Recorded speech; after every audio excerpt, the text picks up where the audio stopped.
welcome back here in Wake Up Ilocos at nandito pa rin tayo sa Terraza de Niño.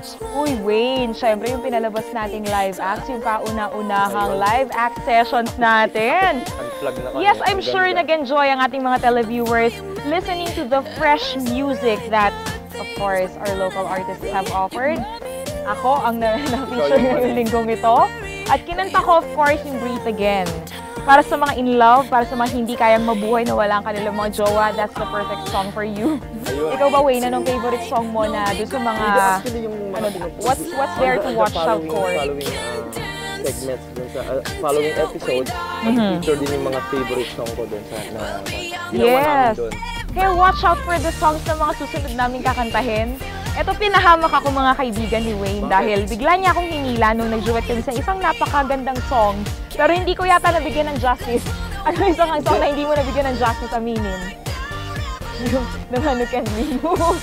As kaya na naka-standard yung... Yeah, naka-standard siya. Sabi niya nun, kinakabahan ako kasi. Laklak ng tubig. Actually kasi, pag tinutugtog namin yan on bars, actually naka-drop ka, oo.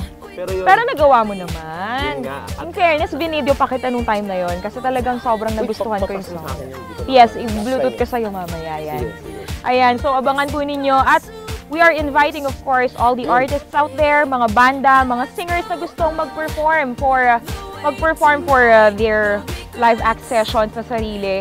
Just look for Cedric sa Marinela Complex po. Ayan, hanapin ninyo siya at mag-audition na sa kanya. Ayan. So you could call at 722-8109. Yung landline nila para landline para yes, para naman din na makapag-pakitang gilas nila, di ba? Ayan, okay. Yan, at bago po kami tuluyang magpaalam, nais mo muna naming pasalamatan ang mga taong tumulong para mabuo ang episode namin. Yes, syempre maraming salamat sa Sweet and Spicy. Napakasarap po ng kanilang mga lutuing kikiam at of course, mga food balls nila, lahat-lahat yan. Nagbago man sila ng location, hindi pa rin nagbago ang kanilang recipe, masarap pa rin. At matatagpuan po ninyo sila sa Centro de Regalos, sa loob po nun. Just check it out, kaya kung kayo ay nagugutom, Sweet and Spicy is the perfect destination. Nagsaserve ba sila ng catering? Nagsaserve ba sila ng catering? Ay, hindi pa yata. Okay, pero soon, di ba? Soon, yes. Yes, lunch meron. Merienda. May mga arroz caldo sila, may mga goto silang niluluto. Ayan. At ako, syempre, may pasasalamatan din ako. Maraming salamat po kay Mr. Kenneth Nang of Island Souvenirs for giving me a discount sa shirt na nabili ko sa kanya noon. And maraming salamat po kay Mr. and Mrs. Francis Flores ng Hidden Garden. Thank you so much, Ma'am Glo, for the very, very delicious longganisa. Kaya kayo, kung naghahanap kayo ng longganisa, visit Hidden Garden kasi nagbebenta na si Ma'am Glo ng longganisa na siya mismo ang gumagawa. Napakasarap at saka hindi nagbabago yung size kasi karamihan ng mga longganisa natin lumiliit pagka naluto na. Pero yun hindi. Malaki pa rin siya. And thank you so much kay Mayor Mark Purisima. And hi kay Dr. Joy Velasco. Hello sa Bueno family ng San Juan. And please, bili pa rin po kayo ng Ilocos or Capital Coral. Nakarating na po yung album namin sa Hawaii. Ine-endorse at kanila ng, yes, pinopromote na doon. At maraming mga Ilocanos ang naghahanap ng album na yon. So please, sana rin po, mga kapwa naming Ilocanos dito sa Ilocandia, please bumili kayo ng album namin. Siyempre, magpapahuli po tayo sa mga tiga-Hawaii. Ayan. And please visit the third stall sa Bantay Plaza dahil yun po ay shop ng aking tita. It's open every weekend kasi wala pang kuryente doon. So, every weekend lang nag-open. So, bisitahin ninyo, marami kayong masasarap na mga meriendang niluluto para sa inyo. Pasample na? Pasample, sige, tara. Punta tayo mamaya. Okay. O, ikaw, Wayne, may pasasalamatan ka ba? Ayan, gusto ko lang magpasalamat kay Ma'am Rochelle Agatepco for my yes, you're wardrobe. very nice follow. Ayan, maraming salamat. Yeah. Dapat English pala kasi. Yeah, baka di kayo. Ma'am Rochelle Agatepco for my...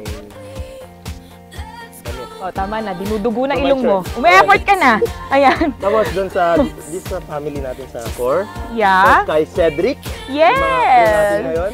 Yes, maraming salamat. O, nagsaga sila. Kahit naman maraming technical problems, yun pa rin. Bira pa rin ang bira, di ba? So, sa mga friends natin sa UNP, sa Kimos Internet Cafe, alam niyo na kung sino kayo. Tapos doon sa Municipality of Santo Domingo, sa barangay namin doon sa Baconero. Saka lahat po ng viewers ng Wake Up Ilocos at lahat po ng shows ng Core TV Channel 10. Ayan, marami tayong bagong shows like yung vlog ko. Mhm. Napakaganda. May napanood akong show nila eh, na episode pala. Tapos yung pinakabago is Pepe Talks, di ba?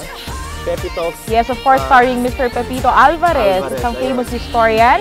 Ayan, so napakarami po nating bagong shows. Yung mga iba, naka-break lang po sila pero maabangan pa rin po ninyo sa susunod. Meron pa yung time sports time, parang ganun yun eh.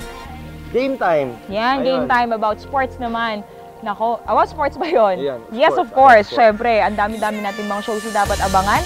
And of course, we would like to thank Mr. Kitoriano of Terraza de Niño Ayun. for, inviting us here again. Thank you so much because this is my first time at sobrang inikot ko siya kanina. Ang ganda-ganda talaga. And I would like to bring my friends and family here Yeah. one time. Yeah. Of course, kay Mary Ann Kitoriano, anak ko ng may-ari dito sa Terraza de Niño. Ayan, hello sa'yo. I miss you so much. Kasi Wow! Kala ko relasyon. No. Hindi. Batchmate ko siya nung high school eh. Ayun, batchmate. Nakita ko siya. She's taking up law right now. Ayun. Yes, ayan. So, Okay. meron ka pa ba? Ayan, meron daw. Birthday! Sino yan? Ay! Happy birthday kay Karen, Ryan, and Daryl! Yay! Beer! Speaking of birthdays nga pala, I would like to greet Marnelli Tabag. Belated happy birthday na sa'yo. Yeah. Of course, kay Mang Tom, yung drummer natin. Yes. Napakagaling. Kapit-bahay mo siya, di ba? Of course! Ayun. And syempre din, happy birthday to my dad, August 25. Alright. You may not be watching my episodes, but in spirit, I'm greeting you. Happy Yeah. birthday, Dad! O, diba? And of course, kung may tito na he's having his birthday on August. Pero baka ako na yun eh. Basta happy birthday sa'yo, tito. At dyan po nagtatapos ang ating episode for today. Sana po ay nag-enjoy kayo at nakapulot ng maraming kaalaman. Tumutok ulit next episode dito sa nag-iisang infotainment show sa buong Ilocania. Ito ang Wake Up Ilocos! Bye everybody! Follow us on Twitter, TJ Halftime!